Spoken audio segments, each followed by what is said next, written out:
Live from TV47 studios here in Kenya's capital. Good afternoon. You're right in time for the 4 p.m. news coverage. This is TV47 News Now. My name is Samson Jura, and I'll be with you to inform you on what is happening in the country, across our borders and beyond. 22047 is the short SMS code. The hashtag on X is TV47 News Now. Thank you for choosing us to inform you. Your time is greatly appreciated. Let's begin the broadcast. The Ethics and Anti-Corruption Commission now says investigations are underway to unmask corrupt legislators in the National Assembly as alleged by President William Ruto, who on Monday accused the section of MPs of receiving bribes to vote against the recently enacted anti-money laundering law. The Anti-Graft Commission chairperson, Bishop David Oginde, this afternoon confirmed that the EACC was in communication with both Houses speakers in efforts to unravel the aforementioned bribery allegations and find out the way forward. The head of state said he was aware of corrupt dealings with within parliamentary committees as a section of MPs were compromised with millions of shillings to frustrate critical laws. Corruption within parliament. There's a sense in which it is not news. We as EACC, we have interacted with the speakers and tried to see how this can be mitigated. We still treat it as allegations because until we have done our investigations and found concrete evidence, it is still treated as allegations. So this is a matter that we want to engage further with the speakers and the chairs of the various committees so that we can see what can be done to mitigate this particular practice. We can only say that we are glad that the president has come out strongly on this particular matter so that those people who may have been hiding behind politics, behind patronage, would then have nowhere to hide when we go for them. So we will still continue doing the work that we are supposed to be doing in the way that we know how to, not just because the president has said, but because it is our mandate to do so. And we are actually doing active investigations on various individuals, and as and when that kind of information is available, we'll share with members of the public, or you'll see the consequences in the various levels of the legal system. Still on that, President William Ruto has unveiled a powerful 11-member multi-agency team to spearhead his administration's war on corruption and economic crimes. Established through a presidential proclamation, the team, known as the Multi-Agency Team on War Against Corruption (MAT), will be chaired by the Executive Office of the President, with the Office of the Attorney General serving as its secretariat. The MAT brings together key institutions including the National Intelligence Service, the Ethics and Anti-Corruption Commission (EACC), Office of the Director of Public Prosecutions, Directorate of Criminal Investigations, Financial Reporting Center, Asset Recovery Agency, Kenya Revenue Authority, Central Bank of Kenya, and the Public Procurement Regulatory Authority. President William Ruto says the initiative reflects a whole-of-government approach to fighting graft, promising tighter coordination and faster interventions across state agencies. The announcement comes amid growing public scrutiny over corruption in Parliament and renewed calls for integrity in leadership.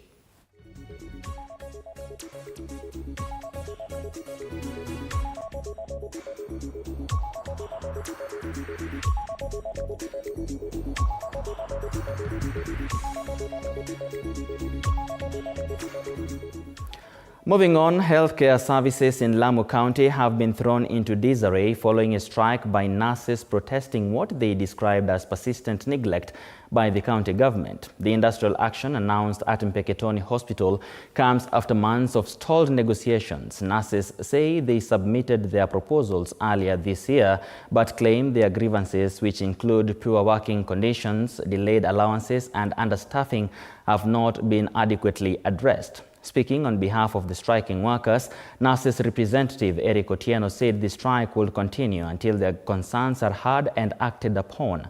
The strike has already begun to affect operations at key health facilities across the county, with patients being turned away or experiencing delays in receiving care. County officials have yet to issue a formal statement or response to that matter, but sources indicate emergency meetings are underway to address the crisis. Nurses of Lamu County and the Union of Lamu County, we did not effect that strike on 8th. We gave our county government, our employer, time to talk to us, which we sat, and they promised to call back another 7 days, which up to Friday last week, they had not made any communication, and thus we have seen that they have no interest in implementing. That's why they remained silent to us. Rais alipohutubia nchi siku ya labor hii tu mwezi dizia, alisema vizuri kwamba zile county ambazo hawaja implement hii salary increment wanafanya kinyume na sheria, na hivyo basi tunaambia mwajiri wetu kwamba mambo haya tunataka iangaliwe kwa undani sana, itimizwe kikamilifu ili tuweze kurudi kazini. And still on matters health, Dr. Richard Lesimpai rather, is the new CEO of the Kenyatta National Hospital, taking over from former CEO Dr. Samson. The reforms comes at a time when the government maintains that KNH stands at the apex of key reforms in the sector. Speaking during the handover ceremony between outgoing CEO Dr. Samson and incoming CEO Dr. Richard Lesimpai at the Kenyatta National Hospital, the Principal Secretary for Medical Services, Dr. Omo Luga, says the government is keen on health financing, human resource for health, implementing some reforms in KEMSA, local manufacturing of vaccines through Biovax Institute, and digitization to store health data. Additionally, hospitals have been urged to generate revenue to enhance self-sustainability and service delivery. I've been the CEO for the last 6 years. My term is ending in October 15th, so I've been on leave. And then, as you can see, I'm already dressed in a lab coat. I go back to dermatology. But I want to thank more so the staff of Kenyatta National Hospital, who have really supported us and my management for the last 6 years to push this hospital. I have said this staff of Kenyatta work with their hearts, and I will never relent that statement. KNH is the largest teaching and referral hospital in East and Central Africa. In fact, it's the largest south of the Sahara and north of the Limpopo River. Mine is to come back, not to do anything else, but just to provide the leadership to allow the employees and the staff of Kenyatta National Hospital to unleash their potential, to provide them an amicable and amiable environment. So today, we are here to affirm this institution.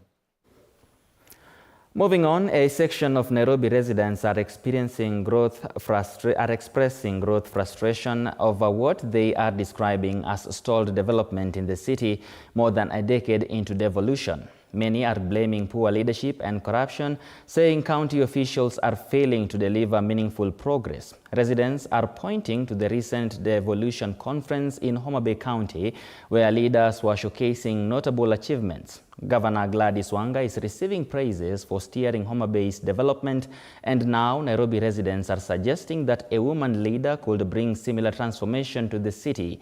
The conversation around gender and governance is gaining momentum, with many Nairobians now advocating for a leadership shift that prioritizes integrity, inclusivity, and impact. Maandamano iko kila wakati kule City Hall, kazi yaendelei. Barabara, traffic imejaa kila mahali. Kila mtu amejionea na macho.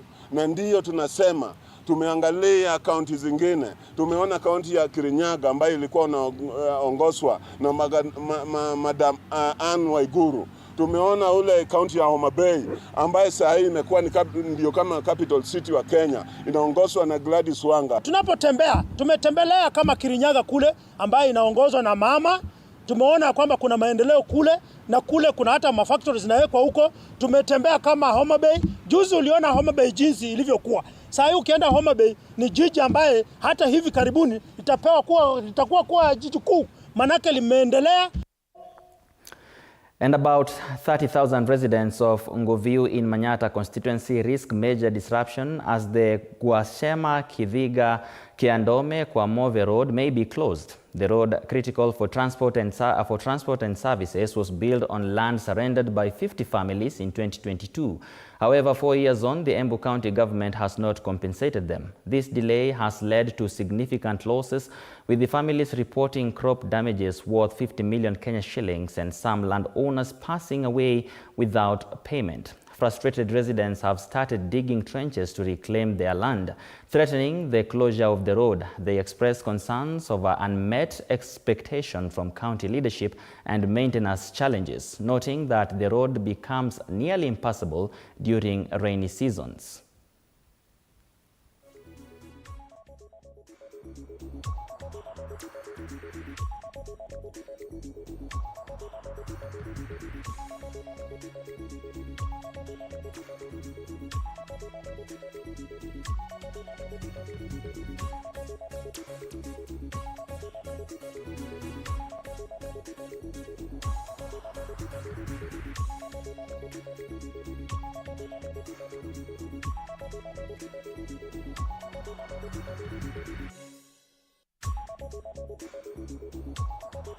Walipwe wenye walipeana mashamba ndio tupate kuwa na barabara mzuri, na hata ikiwekwa morom ambulance inaweza fika ikachukua mgonjwa, ama hata mtu akiwa amepumzika kutoka moja anaweza pelekwa kwa nyumbani vizuri.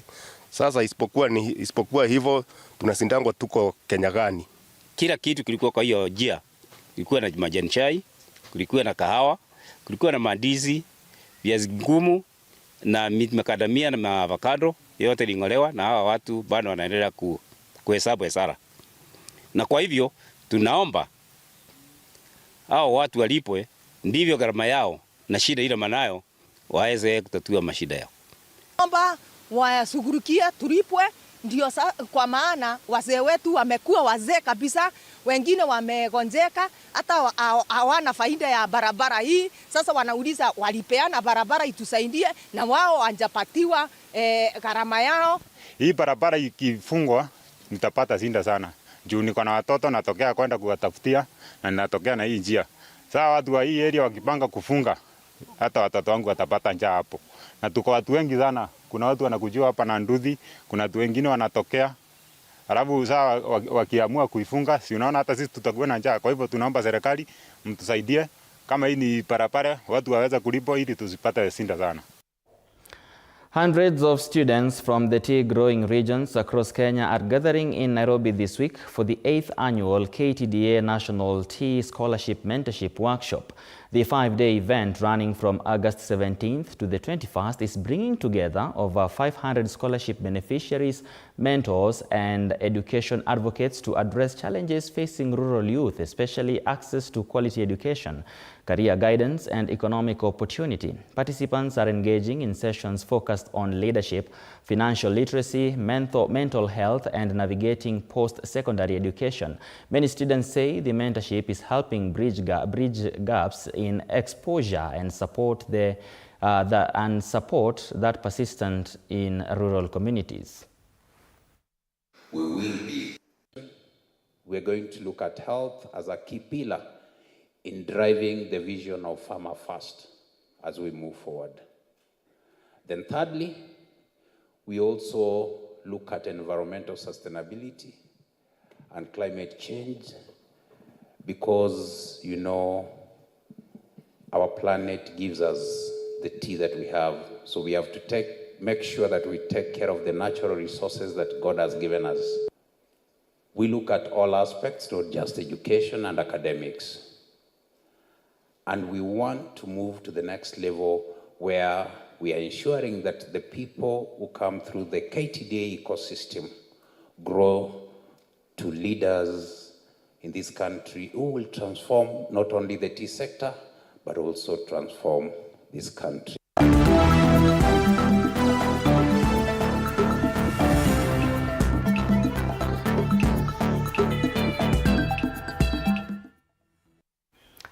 And now we play, and Kenya Pipeline boss Joe Sang is taking his marathon journey to Berlin, running not just for glory, but for the children's education. Through his foundation, Sang is targeting 200 million shillings in 2 years, with 10 million already raised. The Joe Sang Foundation aims to give needy children a chance to start school in 2026 and a better shot at the future. And foremost, I'd like to thank my friends for coming to support us, to support the Joe Sang Foundation, which is geared towards supporting a child to go through school. And today, we are formally launching the Berlin Marathon, which is happening on the 21st of September, 2025. And my call to action today to our well-wishers and Kenyans at large is to support Joe Sang Foundation by donating towards the cause, and it is transformation of lives, one child at a time. Thank you very much. Well, all the best to Joe Sang, and I hope that his initiative takes shape and that children are able to go to school through his efforts. Moving on, the Institution of Engineers of Kenya held an Engineers Golf Day at the Ruiru Sports Club, a unique event blending sports with mentorship. The tournament brought together engineers from across the country to raise funds that will enable students in engineering programs to join the professional body without paying membership fees. With over 2,500 students enrolling in engineering annually, IEK says this initiative will secure the future of the profession. The initiative is to have a day where we play golf as engineers in an effort to raise funds to support engineering students in various universities who are studying engineering. We're playing this for a cause. We want to support the community, and also to support our organization as well. And part of our responsibility as Kenyan engineers is basically to support development in the society, either infrastructural, also social as well, and also the economic as well. This idea was mooted to be an engineering golf day, which brings together engineers so that they can be able to network and get to leverage in terms of understanding what each other engineer does, and also just strengthen the engineering as a fraternity so that we can be able to actually guide in what we are doing. At the end of the day, engineers will talk to us and they'll tell us the agenda, they'll talk to their new members, they'll talk to everybody at large to see what is the objective of engineering as we run this country. Well, that marks the end of the broadcast this afternoon. Many thanks indeed for keeping us company. Remember, you can always find this and much more stories always available to you on our website at www.tv47.digital, and we usually update you across the day on our socials at TV47 Kenya on X, Facebook, IG, and on TikTok. My name is Samson Jura. Do have yourself a lovely afternoon.